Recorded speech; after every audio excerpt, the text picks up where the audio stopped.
और अब खबर दतिया से है। कांग्रेस की सभा में पहुंचे बीजेपी प्रत्याशी जीतू पटवारी ने मंच के पास बुलाया। पटवारी और आशुतोष आमने सामने आए। जीतू पटवारी बोले कि दूर से नहीं, पास आकर मिलो। तो दतिया में कांग्रेस की सभा में बीजेपी प्रत्याशी पहुंचे और इस दौरान जीतू पटवारी ने मंच के पास बुलाया और पटवारी और आशुतोष तिवारी आमने सामने रहे। जीतू पटवारी ने कहा कि दूर से नहीं बल्कि पास आकर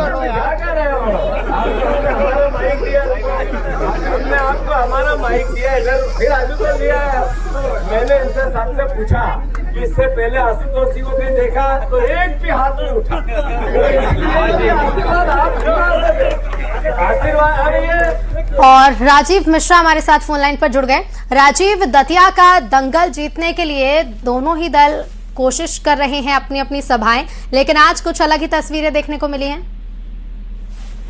देखिए, बिल्कुल दोनों ही दल अपनी पूरी मेहनत से लगे हुए हैं और जनता के बीच जा रहे हैं। कांग्रेस और भारतीय जनता पार्टी के बड़े बड़े नेता जो हैं वो चुनाव में दतिया पहुंचे हुए हैं और लगातार कैंपेनिंग कर रहे हैं, लगातार जनता के बीच जाकर अपने अपने लिए मतदान करने के लिए अपील कर रहे हैं। और आज दतिया के चिरूला में एक कांग्रेस की आम सभा चल रही थी और उसी दौरान जो भारतीय जनता पार्टी के उम्मीदवार हैं आशुतोष तिवारी वहां से निकलते हैं, उनका काफिला निकलता है तो वो वहां रुक जाते हैं और रुक जाके जीतू पटवारी को कहीं ना कहीं वहां से अभिवादन करते हैं उनका। तो जीतू पटवारी भी उन्हें बुलाते हैं। भाजपा के प्रत्याशी अचानक से वहां पहुंचते हैं और जनता के बीच अपने लिए मतदान करने के लिए अपील करते हैं। जीतू पटवारी भी तमाम उन पर हंसी मजाक करते हैं, तंज करते हैं और एक पूरा सौहार्दपूर्ण माहौल बनता है वहां।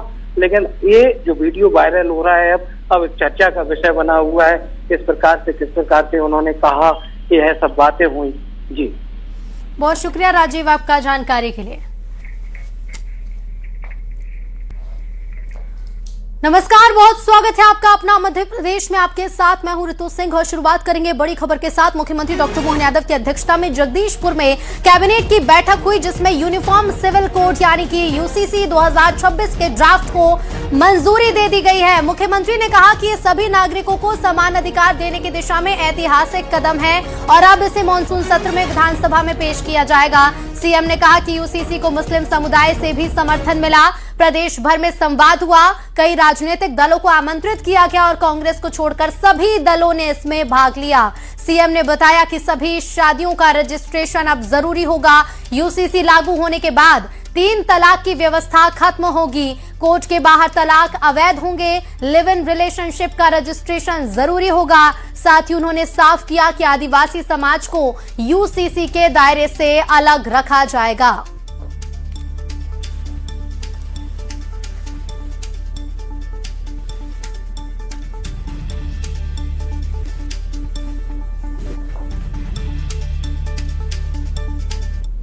नागरिक संहिता 2026 के विधेयक का अनुमोदन कैबिनेट के माध्यम से हुआ है और ये मध्य प्रदेश निरसन विधेयक 2026 का अनुमोदन हमारे लिए राज्य के अंदर क्या राम क्या रहीम सबकी बराबरी का मौका देने वाला एक बड़ा नियम लग रहा है। जब हमने राजनीतिक दलों को बुलाया तो उसमें आप पार्टी, कम्युनिस्ट पार्टी सारे लोग आए, लेकिन नहीं आए तो कांग्रेस के लोग नहीं आए। पता नहीं कांग्रेस के लोगों को ये इस हिंदू मुसलमान के वोट में क्या दिखता है। उनके लिए एक देश एक निशान एक प्रधान पे सदैव दुविधा रहती है। विवाह इस राज्य में इस नियम के बाद एक ही लागू होगा, दूसरा विवाह निषेध माना जाएगा। जब तक कि कानून सम्मत रूप से विवाह विच्छेद नहीं हो तब तक दूसरे विवाह की परमिशन उसको नहीं रहेगी। विवाह विच्छेद में भी केवल शब्दों से कोई विवाह विच्छेद नहीं कर पाएगा। तलाक तलाक तलाक या ऐसे जो चीजें हैं इससे इसको मुक्ति दिलाई गई। तो अगर आप लिव इन रिलेशन रखना चाहते तो उसमें भी आपको आयु सीमा के अंदर ही 1 महीने से कम समय में पंजीकरण रजिस्ट्रेशन के बाद रहने की छूट है, चाहे जो नहीं रह सकेगा। यदि व्यक्ति कोई विवाहित व्यक्ति लिव इन संबंध बनाता है तो 5 साल तक की सजा होगी उसको। ये हमने कठोरता से लागू कराया, इसमें छूट नहीं है। और भोपाल से खबर है, प्रतिमा बागरी का वीडियो वायरल हुआ है। ग्लास पॉलिटिक्स के जरिए आरोपों पर सफाई दी। जाति प्रमाण पत्र मामले पर वीडियो जारी किया और दूर से सच नहीं देखने का उदाहरण दिया। शराब के ग्लास में चाय रखने से शराब नहीं बन जाती।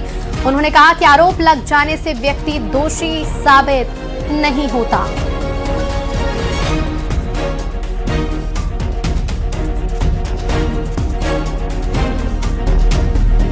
प्रतिमा बागरी का एक वीडियो वायरल हो रहा है। ग्लास पॉलिटिक्स के जरिए आरोपों पर उन्होंने सफाई दी है। जाति प्रमाण पत्र मामले पर वीडियो जारी किया।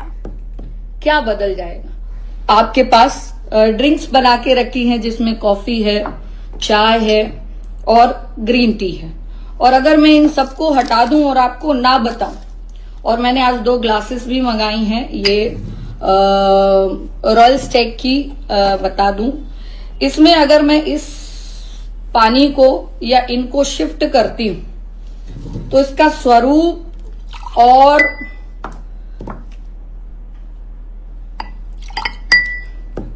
क्या बदल जाएगा?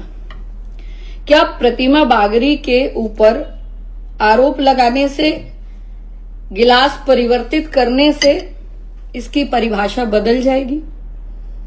मेरा व्यक्तिगत स्वभाव, मेरी व्यक्तिगत भाषा, मेरी व्यक्तिगत परिचय ये वो लोग बता सकते हैं जो मुझको जानते हैं। लेकिन छत्तीसगढ़ में रहने वाला व्यक्ति, रायपुर में रहने वाला व्यक्ति, महाराष्ट्र में रहने वाला व्यक्ति, या मेरे वो सोशल मीडिया के मित्र जो मुझे व्यक्तिगत रूप से नहीं जानते, वो ये नहीं बता सकते, या मैं नहीं बताऊं कि इसमें क्या रखा है, तो आप भी नहीं बता सकते कि इसमें क्या रखा है और मैंने किस चीज को इस गिलास में रखा है। तो सोचिए, जब आपकी ये नहीं बताने की परिस्थिति है कि इन ग्लासों में क्या रखा है, वास्तव में ड्रिंक रखी है या चाय रखी है या कॉफी रखी है या ग्रीन टी रखी है, तो निश्चित तौर पर किसी के व्यक्ति को एक पेपर पढ़ करके।